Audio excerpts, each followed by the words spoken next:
All the planting here has been done with biodiversity in mind and rebuilding a native ecosystem.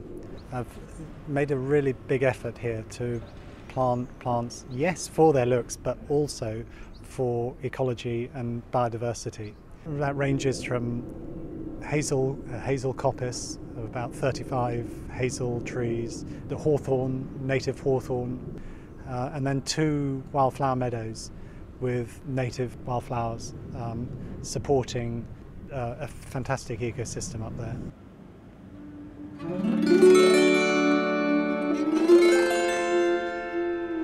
One of the interesting things with the barrier baskets is that the number of road traffic accidents actually reduces when the floral decorations are up on the streets and on the barriers.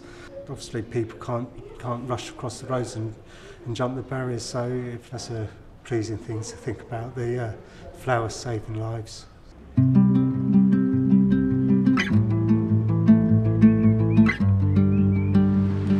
Hello, my name's Arabella Weir and I am the Secretary of the Friends of Elthorne Park.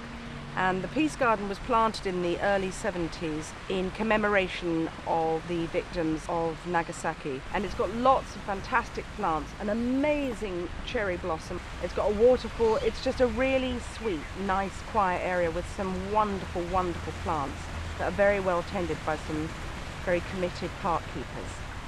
This park is a pretty good example of how, if you get a small body of people who are prepared to make their voice heard, you can reclaim something to the greater benefit of the whole community.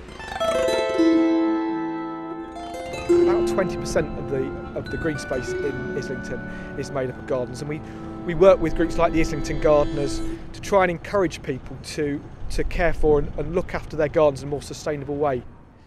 There are gardening groups, several gardening groups in Islington, and it becomes a community. It's a communal thing. I grow cuttings and plants and things which I give away to people. I'm happy that somewhere or other they'll go on living. I lost my sight through a freak accident some years ago. I have to be told when a lot of things in my garden are on bloom, but when they tell me and talk me through it, I can focus a bit on it and see little patches of it. People describe things to me and that becomes a reality.